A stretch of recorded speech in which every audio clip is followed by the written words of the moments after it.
All right, you're welcome back. It's time for sport, and the man, Mr. Gary L. Smith, is in the studio. Hi, Gary. Hello. Looking dapper. Thank you. Because of sports. You're looking good. I like your tie and your little rosebud on your jacket. Yes. But what's going on in Ghana sports? Well, plenty. The Ghana Premier League season will start on time, hopefully. We are tired of all the court cases over the past few years. So we are being told that it's going to start, quite on time. Okay, all right. Yeah. Give us the details. Right, thank you, Araba. And thank you for joining us on the Sports on Prime. I'm Gary L. Smith. The 2016-17 Ghana Premier League season will begin on December the 18th. That's official, and that's according to the Premier League board. Now, the start of the Ghana Premier League season will, however, be preceded by the Super Cup match between winners of the league, who are All Stars, and champions of the MTN FA Cup, Bechem United. Meanwhile, registration for the first transfer window of the season will open from November 14 to February 13 next year.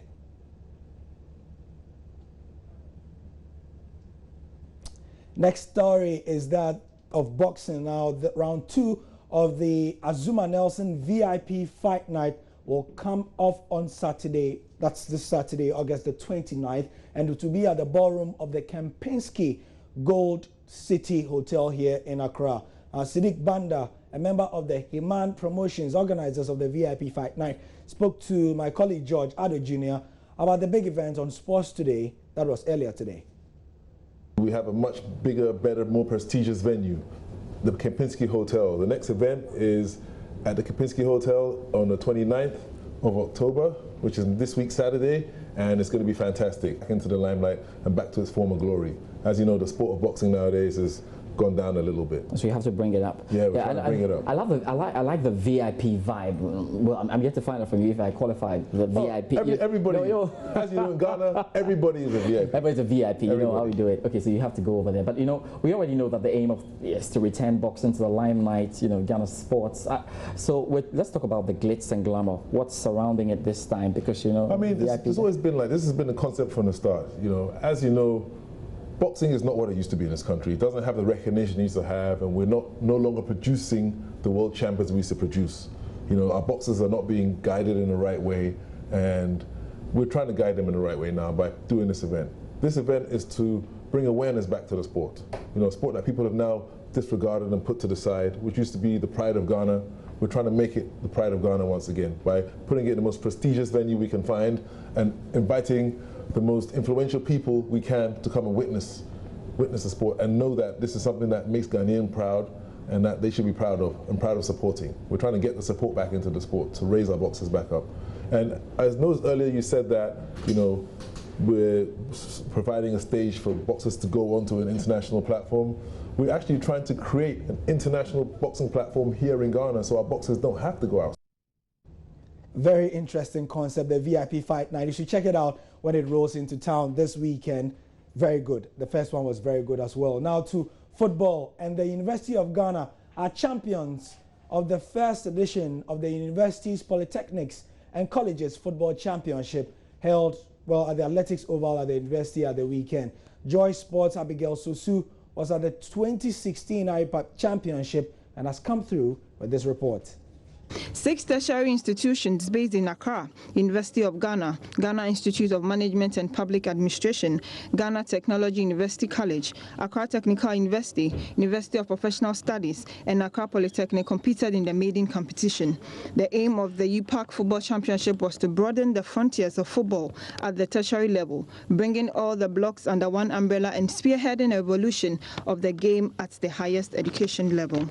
Right Sports, organizers of the tournament, further articulated that another fundamental purpose of the football championship is to discover the best schools in football as well as unearth more talent from the grassroots level through education so that they can be well equipped for national assignment. Here is the CEO, Yao Sechi. Football, it's reached its full potential in this country. There's still a lot of work to be done. Grassroots football, people need to go down there and help unearth more talent to feed them into the high schools to feed them into into the universities, and then, you know, they can be ready for national assignment. So this is adding to the pool of competitions that we already have.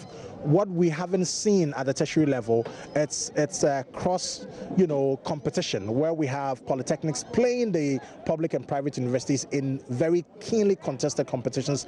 Team UG advanced to the final after beating Accra Technical University 3-1 on penalties. UPSA advanced to the next stage after beating GTUC 3-1 on penalties, whilst Accra Poly also beat Gimpa 1-0. UPSA edged Accra Poly in a tough battle to stage a final against the University of Ghana. In the final match, UPSA fell out of favor against University of Ghana as they were pipped by their rivals. Ex-captain, now coach of University of Ghana, Emmanuel Dankusi, was very elated with their success. Oh, I feel very elated to win the trophy today. I'm very happy for the victory. I thank God for it. And I thank my tactical man, the head coach, for the victory. We trained a lot for it, and God's grace, we have won it. We are very elated. Of the UPOP Football Championship, they deserve it. Tell the trophy, yes. Thank you very much. Thank you very much. Okay. Go outside for, it's okay, thank you very much. Talk about host and win. Congratulations to the winners indeed.